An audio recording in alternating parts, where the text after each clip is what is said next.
-10లో ఉండాలి. ఇప్పుడు మనకి ఇక్కడ ఉండేది 8, 9 ఉంది. చింతపండు తెల్లంచి ఆ మధ్యన ఉండేది. మీకు అర్థమైంది. ఇప్పుడు చింతపండు ఫుల్ కలర్ అనమాట. ఇప్పుడే పట్టేదా చింతపండు అనేది ఇప్పుడు కొత్తగా లేటెస్ట్గా ఈ సంవత్సరం ప్రెజెంట్ ఇలా వస్తుంది. ఒక 10 నెలలు పోయిన తర్వాత ఏమంటే మా చింతపండు వేసాను కదా మీ స్టోర్లో నాకు ఇవ్వండి అని అంటారు. చూసుకుంటాడు. ఆడు కొనేటప్పుడు 30 రూపాయలు కొంటాడు. ఆడు అమ్మేటప్పుడు 40 రూపాయలు కొంటాడు. 40 రూపాయలకి నేను కొంటున్నాను కదా ఆడి దగ్గర నాకు ఎలాగుంది సరుకు నేను చూసుకోవాలి కదా అని లోన్కి వెళ్తాడు. అప్పుడు ఏంటంటే బిల్ అయింది అనుకోండి, బ్లాక్ అయిపోయింది. బ్లాక్ అంటే ఇలా అయిందనుకోండి, అదేంటయ్యా నేను ఇలా పెట్టాను నువ్వు ఇలా చెప్తున్నావు అని అమ్మగా యాక్టివ్గా ఇలా ఇస్తేనే కోల్డ్ స్టోరేజ్ ఆ పెరపట్టి మెయింటైన్ చేస్తున్నారు. బుకింగ్ ఏముంటుంది ఇలా ఇచ్చామనుకోండి ఆటోమేటిక్గా మనకి స్టోర్ మీద బ్యాగ్ మాకు వాటికి కూడా మీరు 30 రూపాయలు కొన్నాడు 20 రూపాయలకు కూడా అవుతాయి.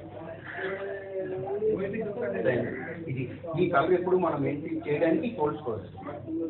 చింతపండు ఎలా పెట్టేటప్పుడు ఎలాగేంటి వేయింది అంటే మన కోల్డ్ స్టోరేజ్ ఎందుకు పెడతాం ఇంట్లో ఉంచుకుంటే బాగుంటుంది. మన విలేజ్లో పెడతారు కదా దాంట్లో పెట్టేసి ఇప్పుడు వేసి సంవత్సరం అంతా ఎలా ఉండేటట్టు జాగ్రత్త ఈ రకంగా తయారు ఎప్పుడు అది తీసేటప్పుడు ఇలాగే ఉండేటట్టుగా పెట్టడానికి కోల్డ్ స్టోరేజ్. చెప్పండి.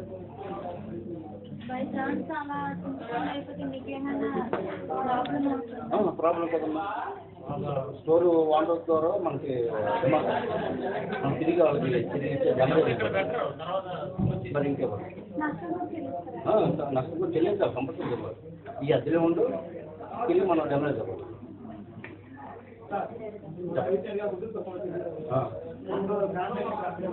అప్పుడు జనరేటర్ రన్ చేయాలి. ఊళ్ళో 360 రోజులు కరెంట్ లేకపోయినా సోర్స్ కెపాసిటీ ఎంత దీనికి ఎంత రోజుకి అంత హెచ్పి రన్ చేయాలి. ఎన్ని యూనిట్లు కాలుతుంది దానికి తగ్గట్టుగా టెంపరేచర్ ఎంత తిరుగుతుంది దానికి తగ్గట్టుగా జనరేటర్ ఫిట్ చేస్తుంది.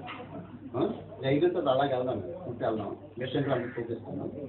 దానికి తగ్గట్టు జనరేటర్ మెయింటైన్ చేస్తాం. 125 kV అది మన జనరేటర్ మనం ఉపయోగిస్తాం మన స్టోరేజ్. పర్ డే 700 యూనిట్స్ కాదు.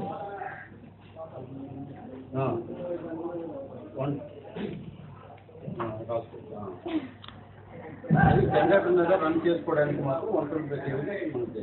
అది కాకుండా లైటింగ్ వేరే ఉంటుంది. ఓ 10 kV జనరేటర్ లైటింగ్ వేరే ఇంకా బాండ్ ఏ బాండ్ ఇప్పుడు నీకు ఒక ఎల్ఐసి నువ్వు కట్టావు. నువ్వు కట్టావని ప్రూఫ్ ఏంటి ఉంది నీకు బాండ్ ఇస్తున్నాడు కదా. ఆ బాండ్ రెన్యువల్ టైం ఎప్పుడు 15 సంవత్సరాలు 14 సంవత్సరాలు నువ్వు కట్టిన తర్వాత నువ్వు బాండ్ పట్టుకుని వెళ్తావు. నీకు చెప్తావు నువ్వు బాండ్ ఎవరు కదా నువ్వు కట్టలేదే అనుకో నువ్వు కట్టేది దీనికి రిసిప్ట్ అయినా ఉండదు. నీకు అర్థమైందా? అంటే బాండ్ ఏంటంటే ₹10 పెట్టుబడి పెట్టావు. ₹10 పెట్టేటప్పుడు 10 రూపాయలు ఒకేసారి పెట్టుబడి పెట్టి ప్రాణించావు. నీకు ఇంకో ₹10 కావాలి ఇంకొక వ్యాపారం చేయడానికి. అప్డేట్ అవుతుంది. ఈ ₹10లో ₹9 ఇస్తే సరిపోతాయి ఉంటుంది. ఆ బాండ్ నేను ఇచ్చే బాండ్ వల్ల నువ్వు బ్యాంక్ చేస్తే ₹9 ఈ ₹9 పట్టుకుని వేరే వ్యాపారం చేసుకోవచ్చు. రొటేషన్ అనమాట. లేదు నాకు అసలు బాండ్ రాస్తలేదు అని ఇంటి రిసిప్ట్ వాళ్ళ స్టిల్గా నాకు నీకు అర్థమవుతుందా? అర్థం అవ్వలేదు నాకు తెలిసి చెప్పండి. ఇంకా